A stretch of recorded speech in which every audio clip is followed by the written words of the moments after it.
meeting of the Troy Planning Commission. Copies of the agenda for tonight's meeting are available at the entrance to the room.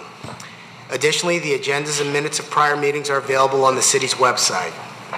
The meeting will be conducted in accordance with the agenda as presented or amended by the Planning Commission. The roles and responsibilities of the Planning Commission are outlined on the reverse side of tonight's agenda. State law establishes planning commissions. The commission is comprised of 9 members, all of whom have volunteered to serve. Members are appointed by the mayor and confirmed by city council. The other individuals seated at the table this evening are representatives of the city's planning department, the city attorney's office, and the city's planning consultant, Carlisle Wortman Associates.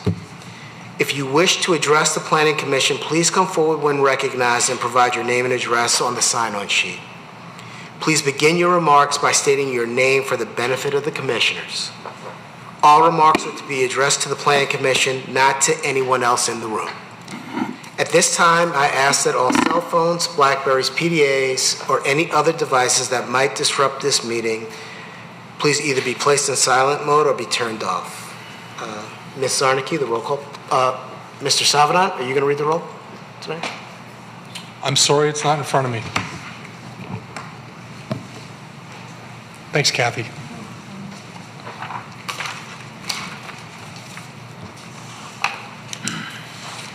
Mr. Apahedian. Here.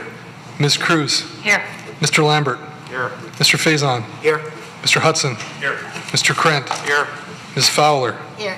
Mr. Rahman. Here. Mr. Tagle. Here. All present. Quorum present. Thank you. Item number 2 on tonight's agenda is approval of the agenda for tonight's meeting. Can I get a motion to approve the agenda for tonight's meeting? Mr. Lambert, and a second or support? I'll do it. Mr. Krent, thank you. And Mr. Savadan.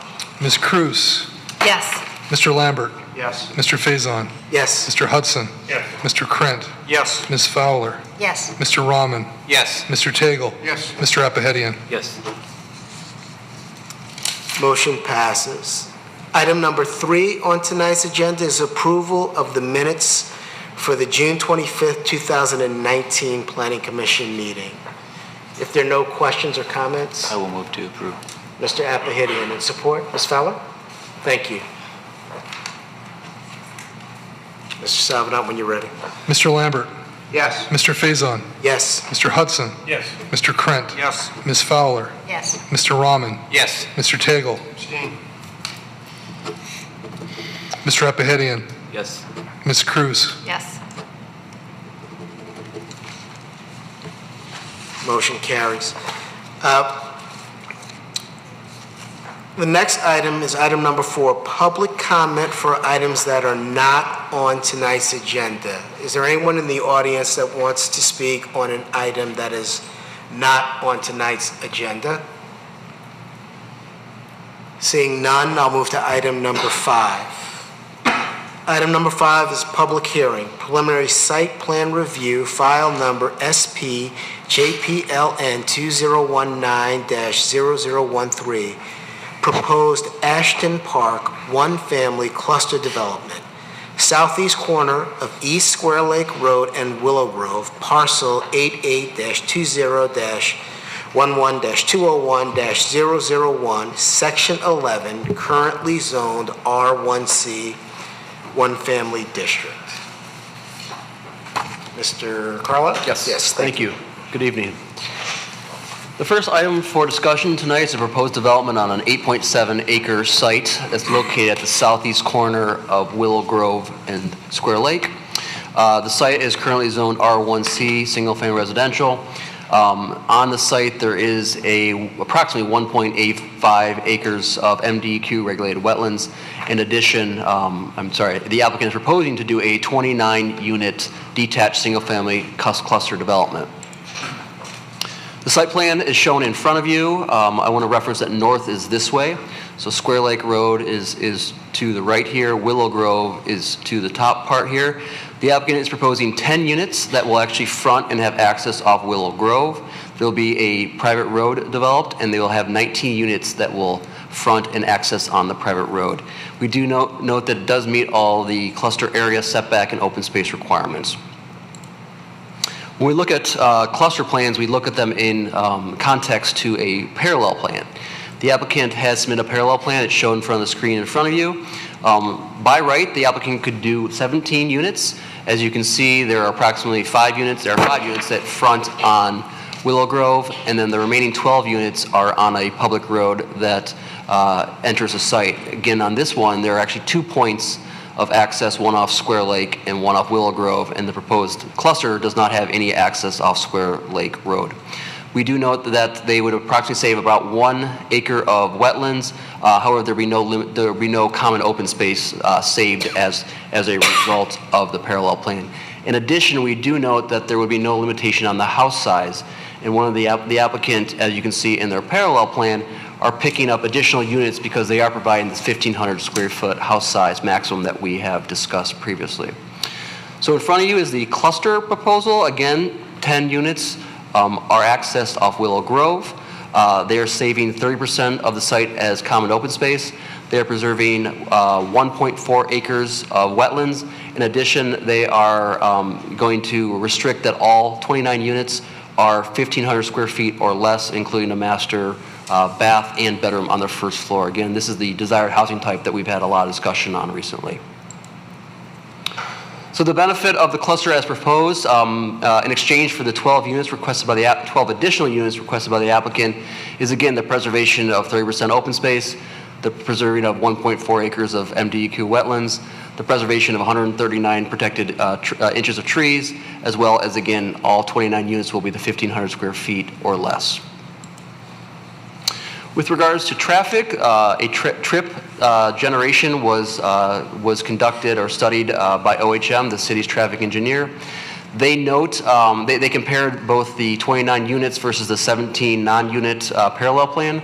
They do note that as a result of the cluster, 1 additional vehicle every 3 minutes will be turning onto Willow Grove from this development, and those will be dispersed both through Square Lake as well as Willow Grove in the morning. They note that as a point of comparison, Square Lake Road carries approximately 1,100 vehicles during the PM peak period and averages about 10,000 vehicles per day. So they do find that the proposed traffic generated from this will be minimal and adding only a handful of cars during the peak hour. They do find a conclusion that the traffic impact of the site on adjacent road network is negligible.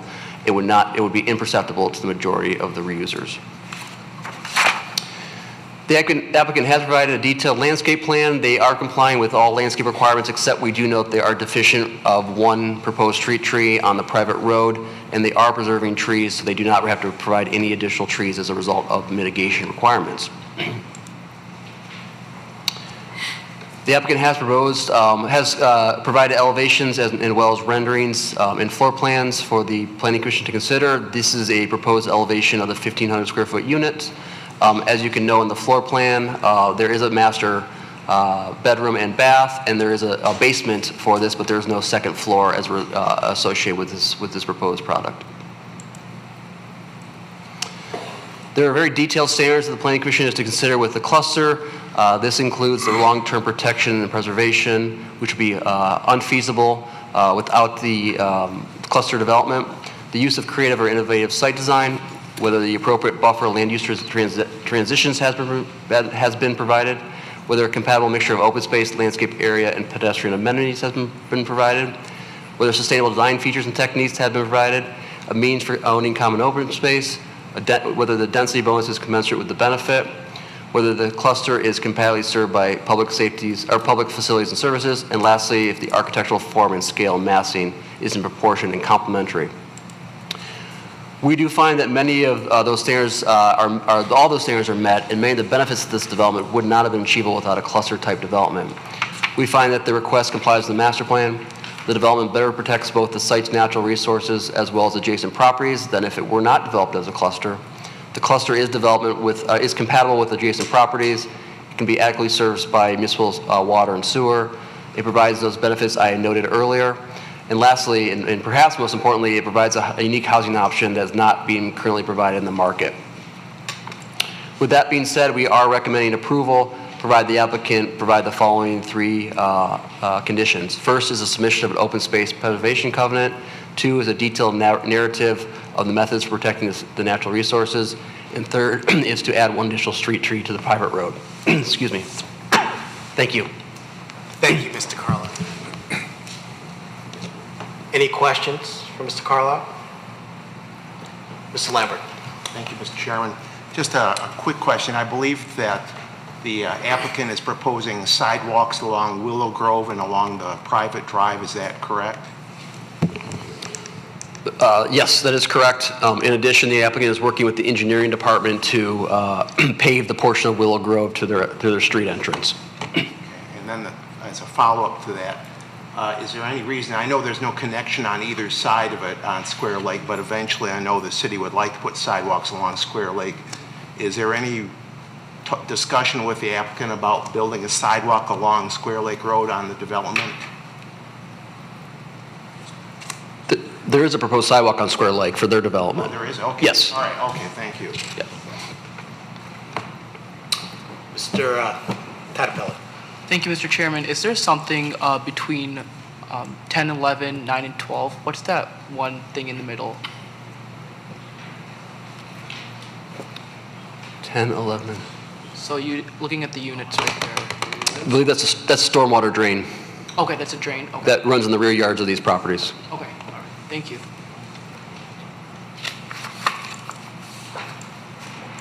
And Ms. Carlisle, can you go to the elevation of the home?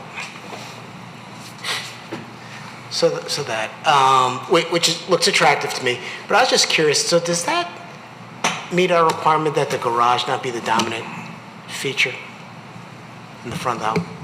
You'll recall we had a similar discussion for Midtown Crossing cluster, which located on Rochester Road. It was recommended for approval by the Planning Commission 8 or 9 months ago. And it was a similar type elevation, and the Planning Commission made the determination, because it's very difficult to provide smaller units on small lots.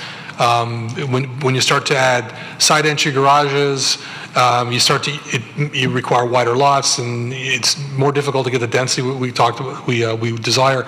So we talked about that issue, and what they did for the Midtown Crossing was they made a very attractive garage door that looks a lot like this one, where it's wood, it's decorative, it's got glass, it adds dimension, and it makes it a decorative feature, thereby making it less garage dominant. That was the conclusion we came to as a planning commission for that development, and that was the approach they took with this development. And now that you've gone through that, I do recall that conversation. I also want to add, we did also discuss about possibly pulling up the front room here to be equal to the garage. However, they would exceed the 1,500 square feet, and they wouldn't be able to meet that requirement as well. Okay. If you remember, when we talked about the cluster, I'm digressing a little bit, but it's related. When we talked about the cluster concept and we came up with the language, we went back and forth on what square footage we should, would constitute, small and would meet the demand for these smaller homes. We went back for 2017, 15.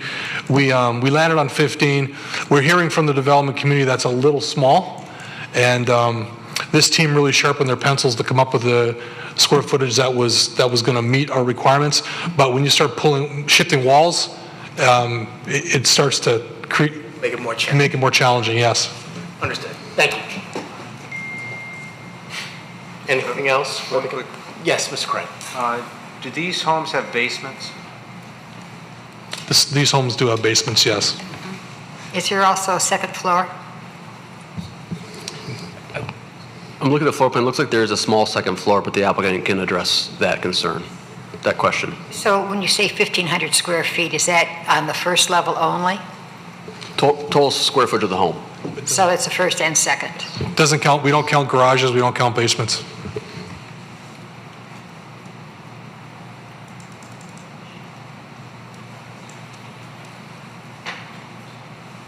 Anything else from the Planning Commission? If not, I'd like to invite the applicant up to present their project.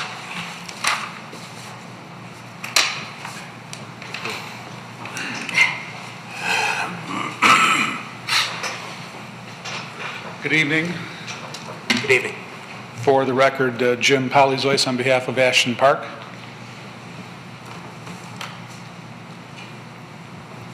Let's, To answer your question about the Second story, it is just one floor ranch unit.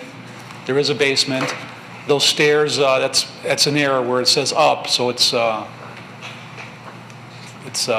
just to the basement. Oh, so there is no second floor? Correct. That up is from the basement? Correct. Okay. It's a open floor plan based on our market research. The product's going to cater to the empty nesters, seniors, maybe a single person, even some families trying to move into the area, and try and provide a different product that doesn't exist currently. We currently build condos in Rochester Hills, and we came across this opportunity and worked with planning department to create a plan that could introduce something different to the city. Do you have similar product in Rochester Hills, the 1,500 square feet? You know, we have one that's 1,670 square feet. It's a duplex, but you can drive by it and kind of get an idea what the exterior is like and walk through some of the units. We've sold most of them out, and getting ready to break ground on a few more projects too. And then that's the floor plan for all the units? Yes, correct. The elevation is going to change. It's not going to be the same elevation throughout. With 29 units, we need some variety and variation. That's being worked on as we speak. And what's the price point? Low 300s. And the reason I ask is because and it's been touched on before, you know, we've talked as a planning commission about the need for smaller footprint homes for empty nesters, millennials, et cetera, but we really haven't seen much development of those homes, especially like this home. So I'm curious, you said you've got market research or a market study that drove this development? Correct. I mean, based on our interaction with potential buyers in our other developments, the driving force with some of these seniors, empty nesters, millennials is that they don't want bigger isn't always better. They want smaller with some higher end luxury finishes because, you know, lifestyles change and people want to age in the area that they've resided their whole lives. So it's a balance. Yeah, understood. No, understood. And those are very consistent with things that we hear and we've seen. So, Mr. Abahidian. So I have a question or more of a comment related to the actual name. So we understand what a site condo is. We understand that these are actually single-family homes, but the name itself is Ashton Park Condominiums, and I think that might have raised some concerns with the neighbors that they're thinking that they're actually getting condos in their neighborhood. So maybe, I don't know if changing the name might do that or just clarifying that for the neighbors that they're actually single-family homes that are completely detached. They're not even duplexes. Right. And that they're just, that's more to the name, right? Sure. We can emphasize the detached component. Okay. Yep. Mr. Craig. Quick thought on the elevation, the front elevation. Have you given any thought to flipping that one open space, that outdoor space, I guess a patio, over to the other side, push the garage back, make the entrance more prominent, you know, just rearrange? You know, we did take a look at that, but it changes and impacts the kitchen, great room, dining room, and it really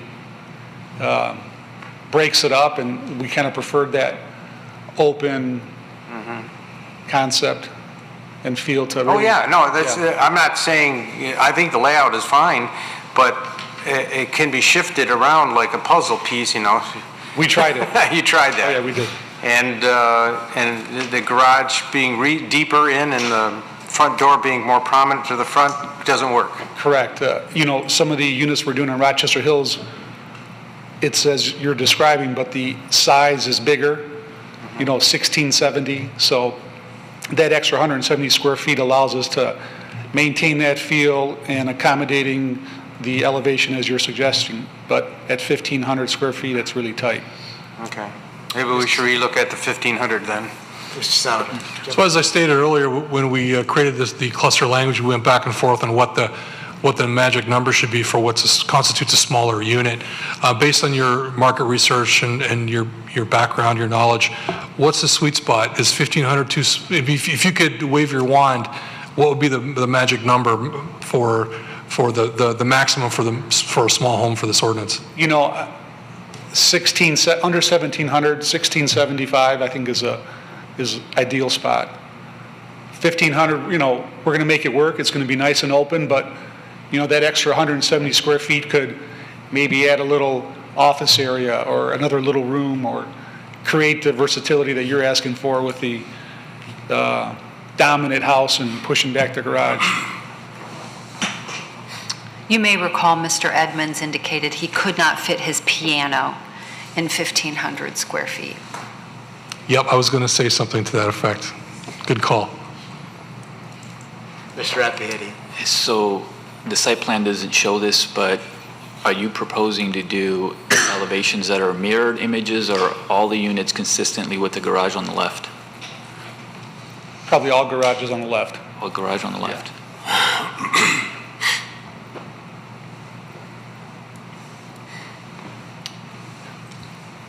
Mr. Lambert. Thank you. I know this is, having driven by this, I know this is a challenging site because of the wetlands on it and the number of green space on it. Do you have any experience working on similar type sites to make sure that wetlands are protected as much as possible? Yes, you know, most of our sites are impacted by wetlands and are challenging sites, and that's kind of what we seek to develop, and we put the time and energy into it to make it work. So this is not our first experience with DEQ and wetlands and preservation. Mr. Tadfeld. Thank you. Just out of curiosity, is there a reason that you guys made the windows smaller at the top? Well, they're more for decor, they're not functional. Okay. Mr. Tagle. Excuse me, could you tell us what materials you're using on, I noticed you've got the front elevation and there's brick and I'm So not sure. brick, stone, there's some limestone accents and like a siding shaker siding that's going to get painted. What about your side and rear elevations? There's brick around the belt and some hardy plank siding that gets painted. No vinyl.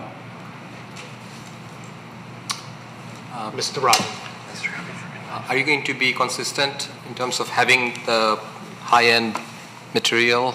All the houses will be same material, or some will be cheaper? No, they're all going to be consistent, same materials, different colors probably, different elevations, but yeah. Thanks. Ms. Fowler? Well, I was going to ask why you're putting the garages all on the left, but now that I look at it, I guess if you did reverse them, then you'd have a garage from one unit next to the master bedroom of the other unit. But a lot of times you see where the garages are to garages, right? So you have that quiet area on the other side of the house. Yeah, Yeah, I didn't. I guess that makes sense to put them all on the left. And it allows for some privacy of that outdoor covered area so that you're not Right. looking directly to your Right. neighbors outdoors. Oh, John Thompson has indicated that some of these units have been flipped due to drainage issues, so they all won't be Does that work for left you? dominant. 19, 20, 21, 25.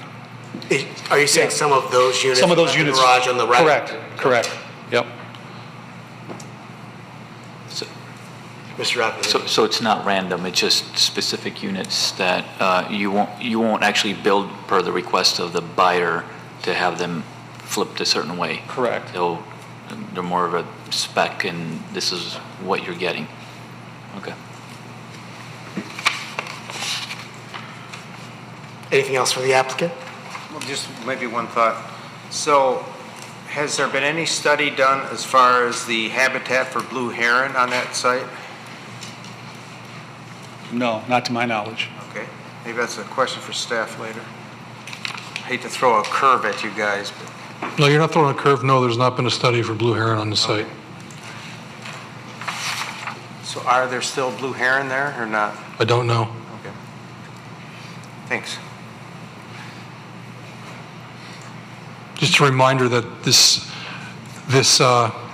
application strikes a balance between adding 29 units of a housing product that's much desired and much needed, and also preserving 1.4 acres of wetlands, 130 inches of trees, and providing 30% open space. So it's a great question. We're all concerned about wildlife, but this does a really good job of striking that balance. Anything else for the applicant? Thank you. So this item is a public hearing. And at this point, I'd like to invite anyone from the public up that would like to speak. Please come up, but before you start to speak, I'm going to make a few comments just to set the terms of the public hearing. A public hearing is an opportunity for residents to share their comments on a specific project with the Planning Commission. Everyone in attendance who wishes to speak will be provided with that opportunity. We appreciate everyone who came out tonight to share their thoughts with the Planning Commission, and we view your comments as important. I'd ask that you please begin your comments by stating your name and address for the public record. Please address all comments to the Planning Commission, not anyone else in the room. Be respectful of the Planning Commission, the staff and consultant, the applicants, and those in attendance. And this is an opportunity for residents to provide comment, but it's not dialogue or debate. Mm-hmm. And so we ask those in attendance to refrain from talking, clapping, or cheering during the meeting. All comments this evening should relate to the specific item being considered, and the final point is we ask that you please limit your comments to 3 minutes, and you'll see the timer. So it'll go from green to yellow to red. So Hi. Thank you. Thank you. My name is Mary Bogish, 1418 Ottawa, Royal Oak.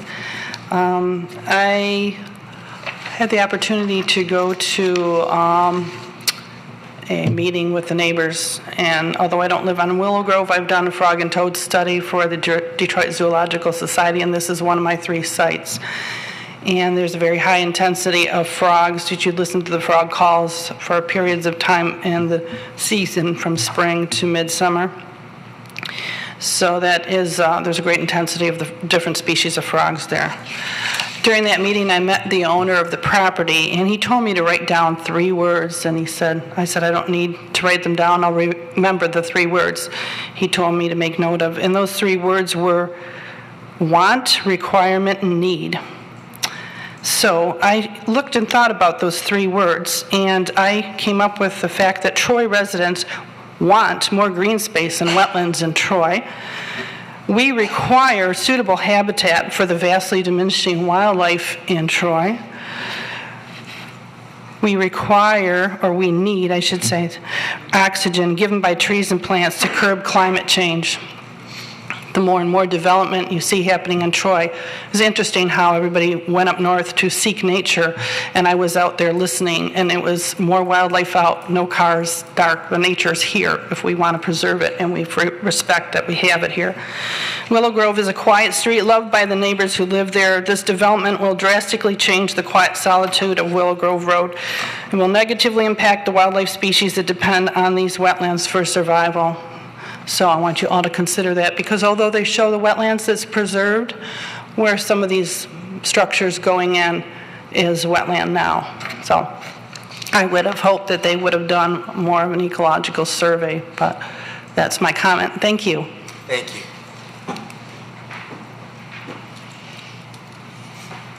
Is there anyone else that would like to speak on this item? Seeing none, I'll close the public hearing.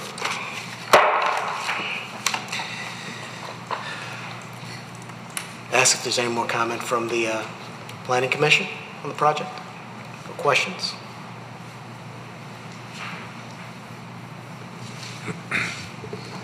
Mr. Salvador. Just a comment about the process. So this is a cluster development, so Planning Commission is a recommending body. And if and when the Planning Commission makes a recommendation on this application, it will go before City Council for consideration. And they're the approval authority. Thank you. Mr. Rapahidian. So since the 2 years or so since we've actually passed the cluster ordinance, I believe this is the first project that we've got that we have single-family homes at 1,500 square feet. We've had duplexes, but we haven't had this product. So we're finally getting something that we were trying to incentivize 2 years ago. And, you know, a project like this, obviously the owner, the applicant has done a study, a market study. They know who their buyer is. They're preserving wetland. They're trying to mitigate the open space to the east, obviously the open space to the south. In my opinion, I really think it's a win-win. The city's getting a home product that we've requested for so long, and it's really preserving the balance of green space, and wetland is really there on this site. And the units are at the square footage that we requested. They're getting that bonus, they're getting that incentive, and overall I think it's a great product for the city. So I'm in favor of this project. And although I think we touched on it, but maybe didn't stress it, but we look at the parallel plan and right what could be developed there by right, and I think the cluster is superior to that for all the reasons that you mentioned, Mr. Rapahidian. So I think the housing size, the preservation of the green space, the quality of the home and the elevation, I think all make it an attractive project. Mr. Quinn? Giving some thought, I just wanted to ask the applicant about their mitigation of wetlands against the basement. I know you said you've put in developments in wetlands. Are you utilizing the type of foundation drainage that goes is against the entire basement wall from the outside, allows that like a mesh to drain to a drain system, or is it just concrete with tar on it? I'm sure we're going. Yeah, will you come up, please? I'm sure the engineers and architects will take all that into account, but my partner who's not here today, he's the one that's really in the field and handles all the building and vertical construction that could better answer that than myself. But we're not going to be building homes that are going to be leaking the minute we... Of course not, yeah, but I just, you know, Michigan's known for damp basements. There's companies out there that advertise, we'll get rid of your damp basement. I'm just saying, if this happens to be in a wetland, which would to me require more than just poured concrete. There would be the additional systems that they do have today that go against the walls from the outside that basically is a mesh or there's a variety of systems, but to allow water to drain straight down and not really push against the walls of the house, the water. And I think it would be a wise solution for anybody building a basement in a wetland. Absolutely, absolutely. Okay.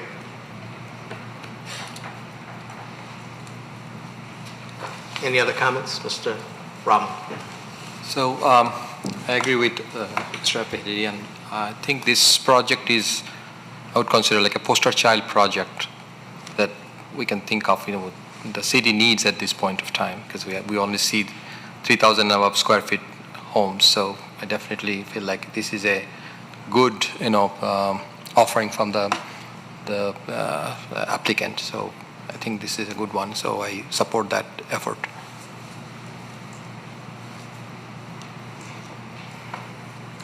Any other comments?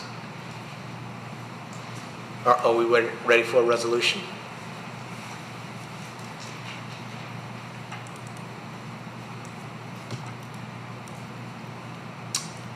Mr. Lambert. Thank you, Mr. Chairman. And before anyone seconds it, I'll give an opportunity in case I left something out here. So, resolve the Planning Commission hereby recommends to the City Council that the proposed Ashton Park Site Condominium, 29 units / lots, southeast corner of Square Lake and Willow Grove, parcel 88-20-11-201-001, section 11, approximately 8.69 acres in size, currently zoned R1C, one family residential district, be approved for the following reasons.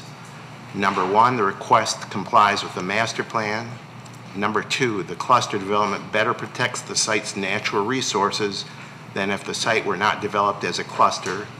Three, the cluster development better protects the adjacent properties than if the site were not developed as a cluster. Number four, the cluster development is compatible with adjacent properties. Number five, the site can be adequately served with municipal water and sewer.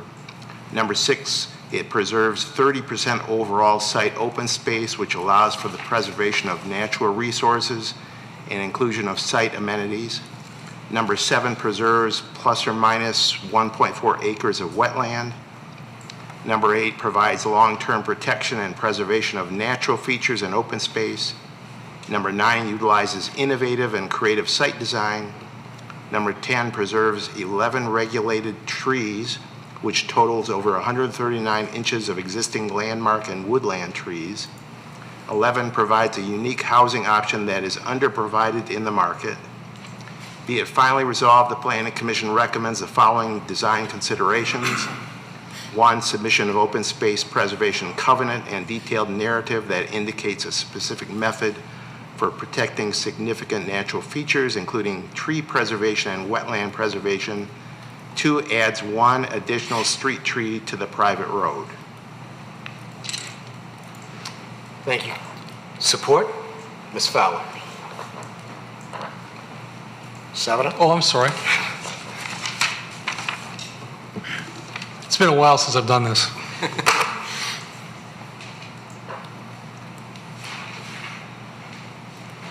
Mr. Faison?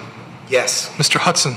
Yes. Mr. Krent? Yes. Ms. Fowler? Yes. Mr. Rahman? Yes. Mr. Tagle? Yes. Mr. Apahedian? Yes. Ms. Cruz? Yes. Mr. Lambert? Yes. Motion carries. Thank you. Congratulations. Next item is item number 6 on tonight's agenda. It's a public hearing, special use and preliminary site plan review, file number SPJPLN 2019-0011. Proposed Starbucks restaurant with drive-through, north side of Big Beaver, west of John R., parcel 88-2023-476-015, section 23, currently zoned GB General Business District. Mr. Carlisle. Yeah, thank you. Good evening.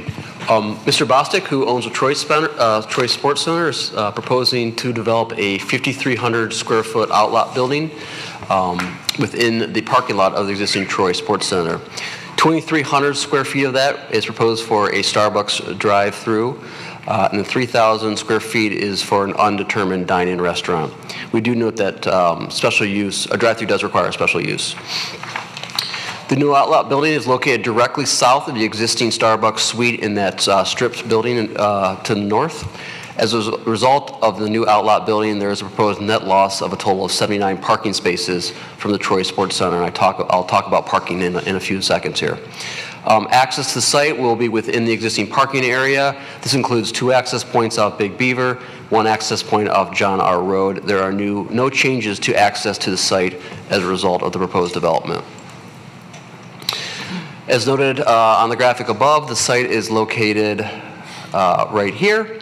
The site is surrounded by commercial uses to the north, the existing shopping center, multifamily directly to the north of that, as well as office zoning to the to the west, commercial zoning to the west, to the east, and to the south, a proposed PUD, which is commercial.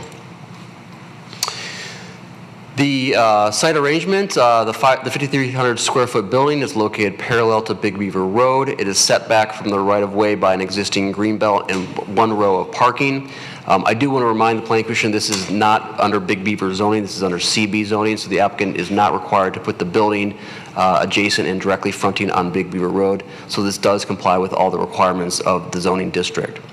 As noted, parking is proposed to surround the building on all sides, as well as the proposed drive-through will stack on the rear and side of the building, and the window is on the side of the building.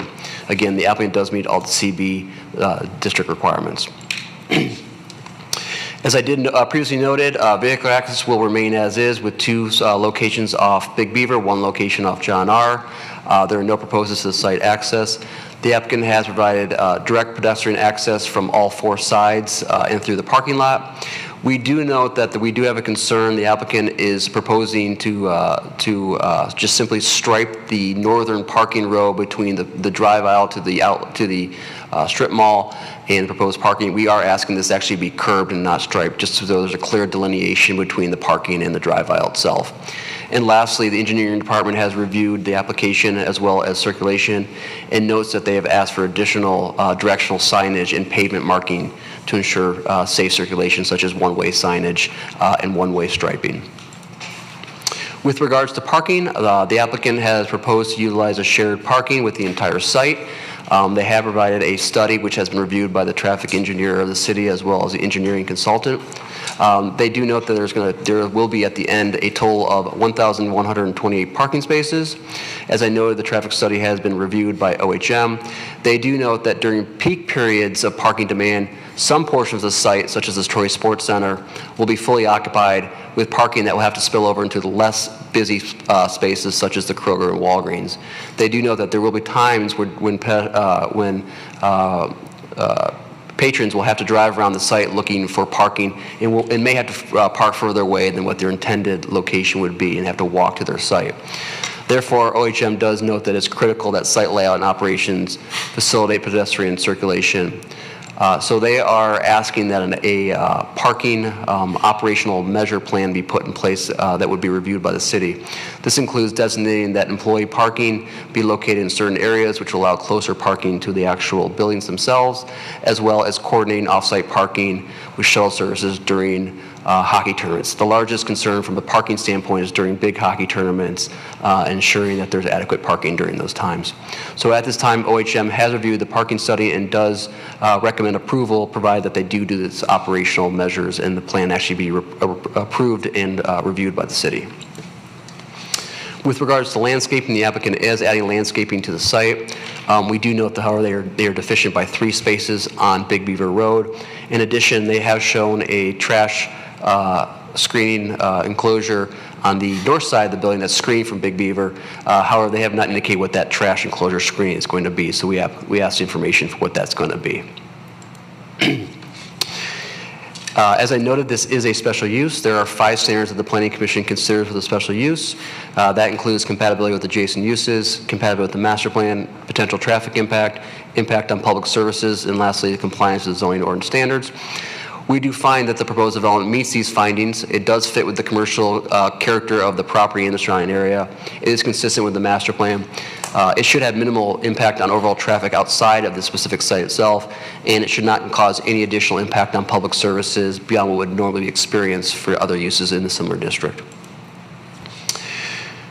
The applicant has provided full elevations and renderings. The building will be primarily masonry with metal and wood paneling on all sides of the building. This is the elevation that actually will front on Big Beaver. As you note, this is the Starbucks window. This is the front of Starbucks that will actually front on Big Beaver.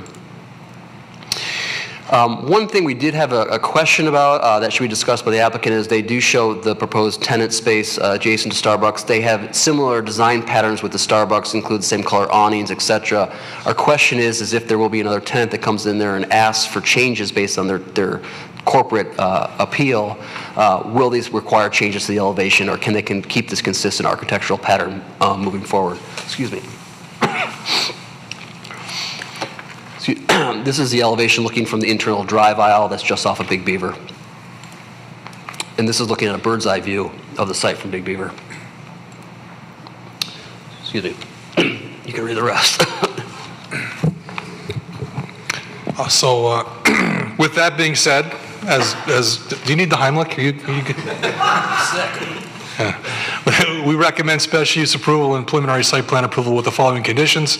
Curb the northernmost row of parking. The engineering department has requested directional signage and pavement parking to ensure safe circulation. Based upon the recommendation of OHM, provide an operational parking plan, add 3 street trees, provide screening details of trash enclosure, and finally submit a photometric plan with fixture details. And apparently I can answer any questions that you may have, because Ben's choking to death over here. Can you go back to the previous page, Brent? And I'm just curious, so the drive-through, so how will people enter the other building, the building next to Starbucks? Are they parking on the side and the back there, or, because isn't that part of the egress for the drive-through? Excuse me, I can answer this one, Brent. Okay. The stacking area for the, thank you. The stacking area for the drive-through starts here. Mm-hmm. So they would circle around the building to the side. Parking for this tenant is located in this location, as well as this location. You can see there's actually a pedestrian path from this parking area to the side of the building to get into this tenant space. But are they coming around the Starbucks and exiting out? So when you exit the exit to the Starbucks drive-through is here. Mm-hmm. So cars will either come this way, obviously, or come this way. To answer your question? Yeah. With parking located in front here as well as the side here. And then I have one other question. OHM's comment of developing an operational parking plan to minimize pedestrian vehicle conflicts, etc. And then that's going to be reviewed by the city. I was curious, did OHM make specific recommendations to the applicant so they know what's to be in that operational plan? Or is it left to the applicant's discretion and the city then reviews it? It's more the latter. I don't believe there were specific recommendations made. My assumption when I read that was this is something that we would take care of prior to final. We would do that administratively. The applicant, Mr. Bostic, has been managing this development and similar developments for a long time. This is probably, an operational parking plan is probably something that he does for all his developments. So this isn't something that's going to be earth-shattering. So we would review that. He knows exactly what's being referred to here, and I think this is something that can be delivered quite easily. Easily and approved administrative. That's correct. I agree with the Director Sabanon. I will add, though, that OHM did provide two pretty concrete things they were looking for. And the first is actually indicating locations where the employees would park that's farther away from the buildings. And secondly, is ensuring some sort of parking contingency or busing system, for lack of a better term, for hockey tournament weekends. So those are two concrete examples that they were provided to the applicant. So those two would be expected to be in the operational Correct. plan. Okay, that's what I want to understand. Thank you. Anything else for staff? Mr. Savino? Mr. Carlisle? No? Okay. Would the applicant like to come up, present their project?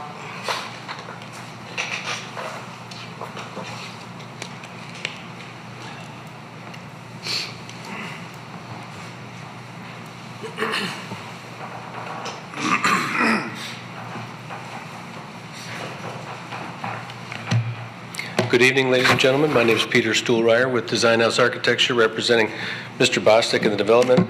I'm here with Mike Pizzola, landscape architect and site specialist. Basically here to answer any questions. From the architectural standpoint, to give you some history of the project, we came and looked at this as a sea of asphalt. It has, to me, negative connotations in the suburban context. And we also looked at it from the standpoint of the arrangement of current parking, doing everything we could to keep the existing striping and the existing patterns in the same format while fitting in an outlot. The resultant outlot was something that could hold about 5,300 square feet, and we've had the parking analyzed for quite some time to determine whether or not that could be accommodated along with the drive-through. We're also joined by the parking consultant, is that correct? Yeah. So, if you have any questions, the whole team is here to answer them. The building is a contemporary one-story retail building, primarily glass, masonry, and metal panel. The wood is actually an aluminum extrusion that is much more durable than wood. You've seen it in a product all over Troy and other locations. It's a nice touch, especially for a Starbucks. To answer the question about color, you are correct.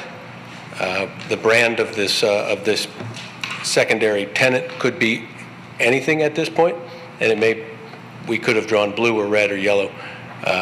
If it's required that we come back in for an awning change or color change, we'd be happy to do that when we have second tenant identified. But the primary building colors, the gray, the wood, and the brick, they don't change for the tenant. So perhaps the green would change? The green may change. Yeah. The fabric, yeah. Yes, sir. Just a couple of questions. Did Starbucks approach you or Mr. Bostic about the outlot, or was the outlot planned and then Starbucks wanted to relocate? Because I'm assuming they're going to relocate from the existing location. Hi, good evening. I'm Dennis Bostic, the owner. Yes, Starbucks would like to move out of the strip. They're really looking for drive-throughs. They're going to eventually only have drive-through operations, and so that's why we'd like to keep them on our site. We don't want them moving down the street or somewhere else. So they did approach us, and they're very anxious to have a drive-through here. Thank you. You anticipated my next question, because I see more of the newer Starbucks having the drive-throughs. I want to understand. Okay. Any other questions for me while I'm here? We'll ask the Planning Commission. Any other questions for the applicant? Mr. Lambert. This is from Mr. Bostic, but for one of the architects or designers. I know that having seen the Starbucks that's on Rochester Road near the north side of Troy, they have a drive up there, and I know that sometimes it could be challenging getting in and out of the site because of the drive-up traffic. Have you studied other Starbucks drive-ups to make sure that you're not going to have conflicts with drivers coming into the site? Well, every parking or every drive-through is different. I think the stacking is one of the primary drivers to a safe site, and I think the way this stacks behind the building and out of the way of pedestrian movement is one of the better Starbucks I've seen. And I'll go all the way north to Tinkin and Rochester Road, which is abysmal, and you're taking your life into your hands to walk into. But in this case, I think we're covered. I think you're stacked at least 10, 9. Good. 9 before the back of the back car comes out of the back of the second tenant. So I like this site also because of the variability of dispersion after the coffee is bought. Left turn, right turn, north, south, east, west. That'll spread things out also. And frankly, I don't think that the parking share and the Starbucks are in conflict. I don't know how many days the hockey tournaments are, but the 1,100 cars filling the entire site is rare.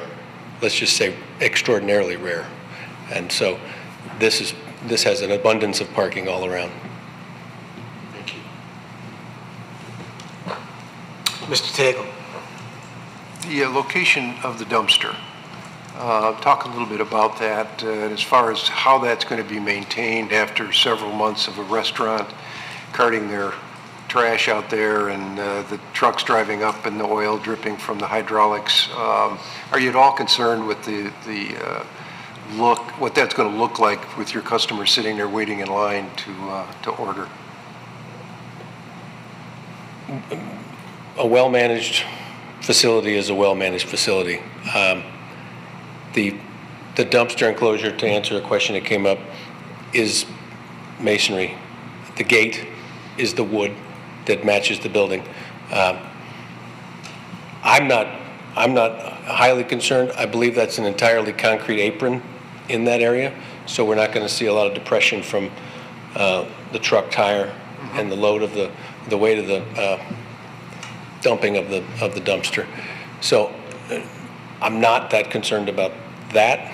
I might think about it depending on the secondary tenant, but I don't think the Starbucks waste is the primary concern for You're right. I didn't know it was the restaurant, and I don't know what kind of restaurant it's going to be.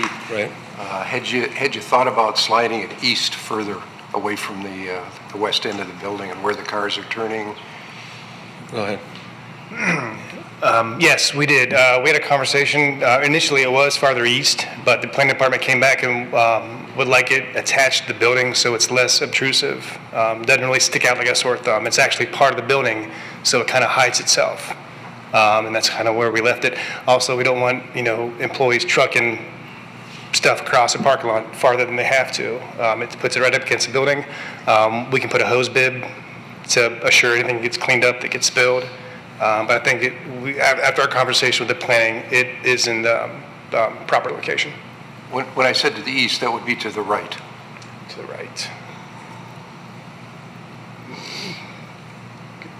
Minimize the loading area if that were to occur for deliveries and such, but there's rear doors also that would need to take into account for both businesses.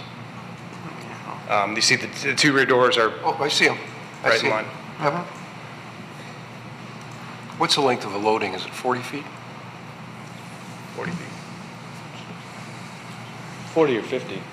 I want to say it's 50. Yeah, I thought it was 50.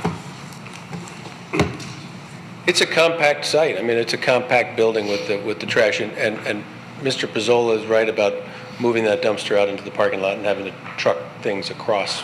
No, I wasn't suggesting that. Right, Just I went the wrong direction. Yeah. Yeah, I mean, another thing too, it really creates kind of a blind corner there, and I don't know if that's a big deal or not, but I really can't, if I'm in the car, I really can't see what's going on. I'm looking at the face of a dumpster enclosure, and again, I hope the maintenance is wonderful, and I hope that the trucks don't leak their hydraulic fluid, and the employees are careful taking out the trash, but that could look pretty bad, as I'm sure you've seen in other locations. Yeah. That's my only point. 50 feet. Thanks.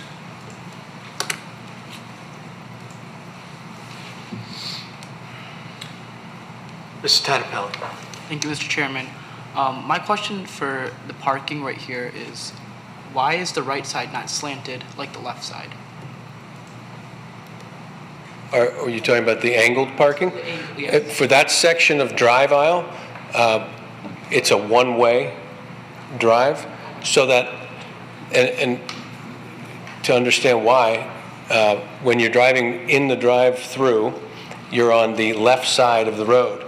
So if I were to allow cars to drive up, they'd be on the wrong side. In other words, it would be like in England for 60 feet, and we can't do that. So all those cars have to drive in the same direction through that period. So angling the parking kind of makes it an intuitive design move, along with signage that was asked for by OHM. So there'll be a do not enter from And the bypass. the bypass. Yeah. Also, if you get Mike was saying, if you get frustrated and your coffee's taking too long, you can leave the drive-through and drive away, even after you've ordered. That allows for that. Thank you. Any other questions for the applicant? Thank you.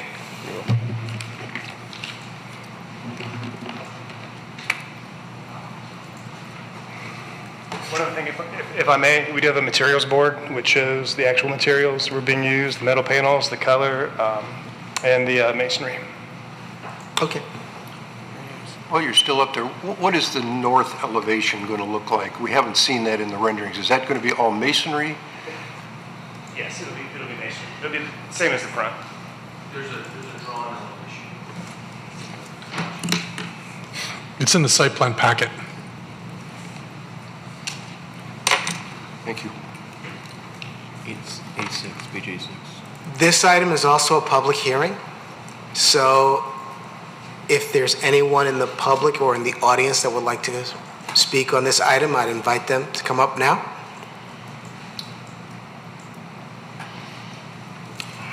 Seeing none, okay, I'll close the public hearing. And then ask, are there any other planning commissioner comments, questions that we need to cover on this project? I've got one. Yes, Mr. Crank. Just for staff, so many of the drive-throughs that we've reviewed has stacking for 10 cars. Is there a reason 9 is okay? There is. It's a very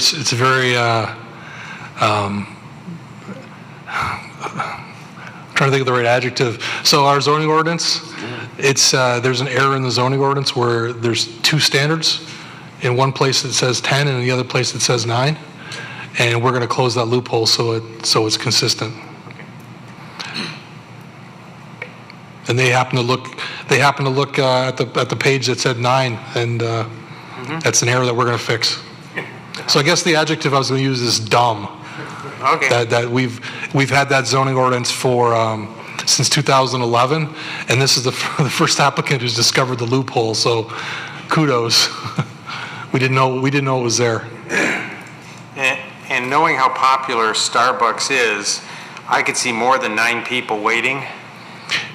The way that this is oriented in relationship to Big Beaver, this is, I'm not a traffic expert, but I don't foresee we're going to have the same issues at this Starbucks that we see at another Starbucks. There's one on Woodward that has some problems, and this is a different layout. And this, as the applicant indicated, not only for accessing the site, but also leaving the site. There's options available. Okay, thank you. But on the Woodward one, which is what I was thinking of, you see the cars backed up even onto Woodward. A significant distance. Yeah. Yes. And so if you have more than 9 cars here, where would they back up? Parking lot. Up to the... It really depends on which way they're coming. If they're coming, there is ample opportunity to back up and stack here. But if they're coming from this way, which is less likely, they may back up in this drive area in front of the parking spaces. It's more likely, though, for them to back up. They're going to back up here, which wouldn't congest this drive aisle. Yeah, that's what I would have thought too. So, thank you. Even had there been 10, stacking spaces, there's still the opportunity for more people than 10 to stack for their coffee. I would like to think that human nature, at some point, you recognize how long of a wait it's going to be. You park your car, you get out, you go inside, or you go to another place. That's the hope. But you see, on the one on Woodward, people like their coffee in the morning.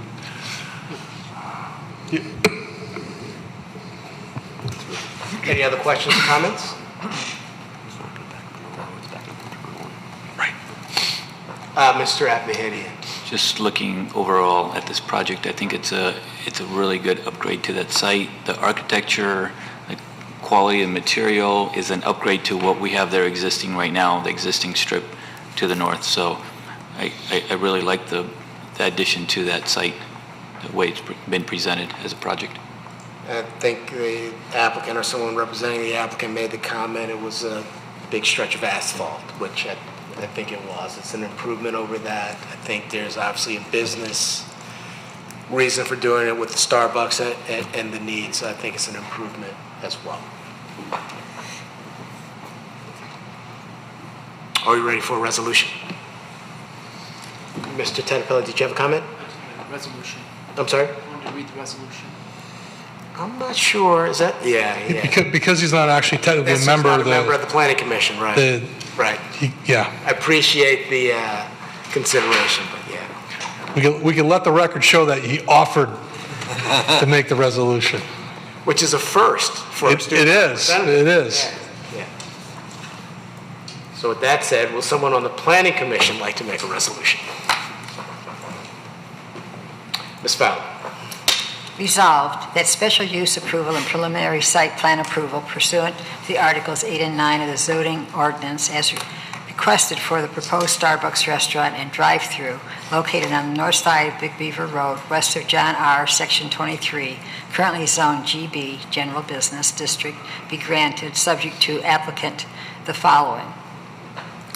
curb the northernmost row of parking, add three street trees, provide trash enclosure screening details, submit a photometric plan with fixture details based on recommendation of OHM, develop operational planning plan to minimize pedestrian/vehicle conflicts and reduce vehicles, quote, circling the lot, quote, prior to final site plan approval. I'll second. Thank you, Mr. Krent. Savanaugh. Mr. Hudson. Yes. Mr. Krent. Yes. Ms. Fowler. Yes. Mr. Rahman. Yes. Mr. Tagle. Yes. Mr. Apahedian. Yes. Ms. Cruz. Yes. Mr. Lambert. Yes. Mr. Faison. Yes. Motion carries. Congratulations. Thank you very much. Appreciate it. Item number 7 on tonight's agenda is public comment for items that are on the current agenda. Does anyone in the audience have a comment on an item that's on tonight's agenda? Seeing none, I'll move to item number 8, Planning Commission comment. I'll start with Mr. Krent. Nothing. Okay. Mr. Tagle? No, thank you. Staff, Mr. Motsley? No, thank you. Brett? Yes, very briefly, last night, the City Council regular meeting, there was a public hearing for the Sylvanwood site condominium application that went before Planning Commission. There's a public hearing November 27th, 2018. It took some time to get the application on the City Council agenda because the applicant took a long time putting together their conditional rezoning agreement. And if you watch the meeting, the attorney actually owned the fact that he had some personal issues, and that's why it took so long. Nonetheless, I made a presentation for the project, and it was Planning Commission's recommendation was for approval 6-2, and it was defeated 7-0 last night by City Council. That's it. Thank you. Mr. Carlisle? I apologize for my coughing fit. I've been under the weather the last couple of days, so apologize. It's quite all right. Ms. Cruz? No, thank you. Mr. Hudson? Nothing. Okay.